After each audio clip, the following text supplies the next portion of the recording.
There were 6 quarterbacks taken in the first 5 rounds of the NFL draft. Only one of them, Kenny Pickett, is expected to be a starting quarterback anytime soon. But these are a bunch of guys that I am interested in watching during the preseason. I think it's going to be a specifically really fun preseason to watch a bunch of rookie quarterbacks come in and just see where they're at and how they grow and how they develop over the course of the 3 preseason games. Now, the first quarterback drafted was when the Pittsburgh Steelers drafted Kenny Pickett, number 20 overall, the quarterback out of Pittsburgh. He is expected to be the Pittsburgh Steelers starting quarterback and franchise quarterback relatively soon. If he doesn't start week 1, he will be expected to play fairly early on in his career. You know, if Mitchell Trubisky wins the job immediately, like week 6 or 7, I think Kenny Pickett by that time is going to be a starting quarterback. Again, if not immediately week 1.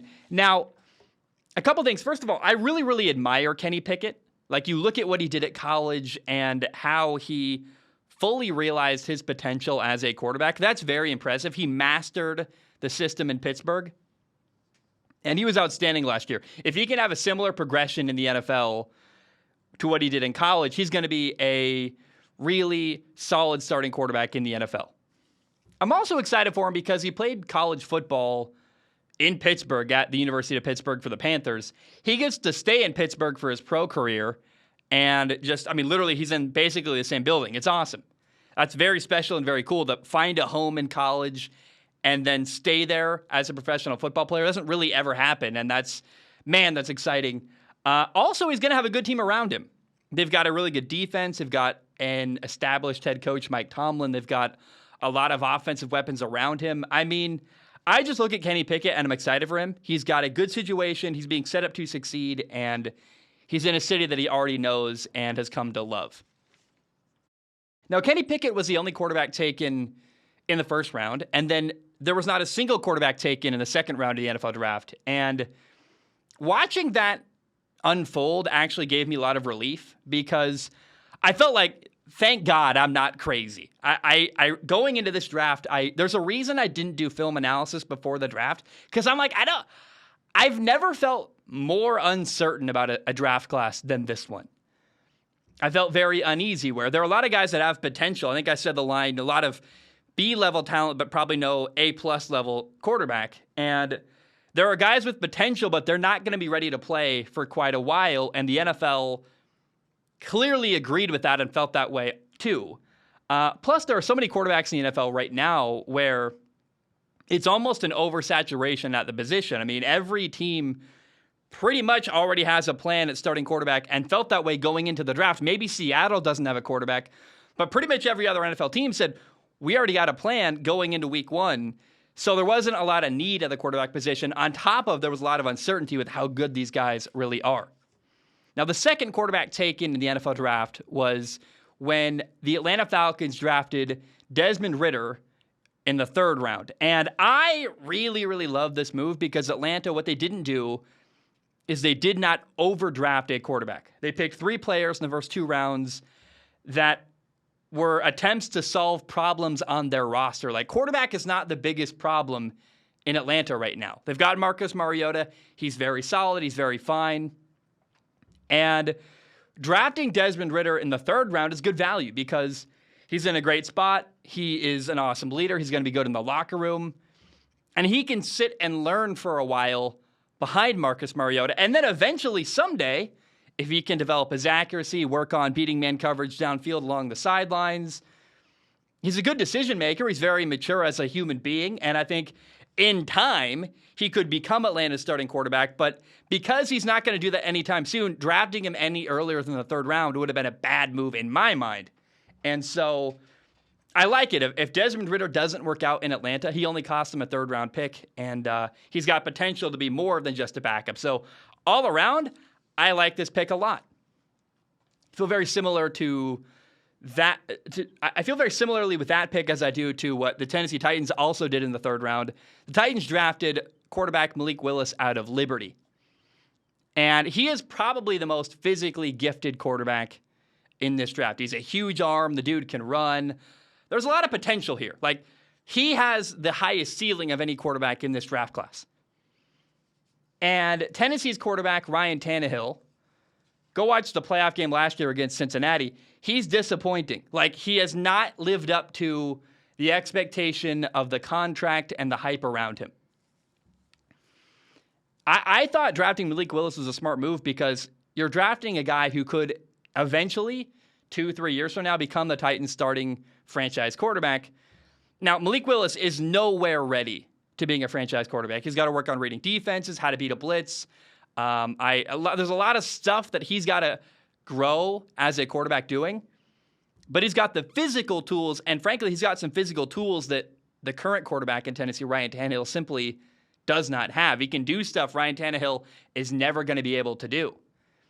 So that's cool. He can sit, he can learn, and eventually Malik Willis very well could be, quote, the guy in Tennessee. So I like this move as well. A lot of this kind of level talent in this year's NFL draft where I'm like, hey, in 5 years from now, he could be a really good quarterback, and in 3 years could be a franchise quarterback, but this year it's not going to happen.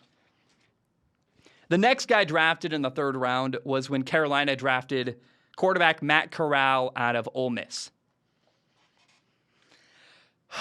Man, I have no idea what's going to happen here. I really don't. I could see this going all kinds of different directions. First of all, I don't feel good about Carolina's ability to develop a quarterback. They could not make it work with Sam Darnold, and if they couldn't develop him, I'm not real confident they're going to be able to develop a guy like Matt Corral. I can't tell yet.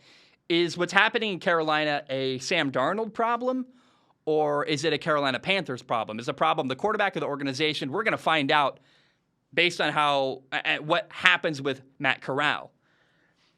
But at the same time, I have no confidence that Sam Darnold is the right quarterback in Carolina.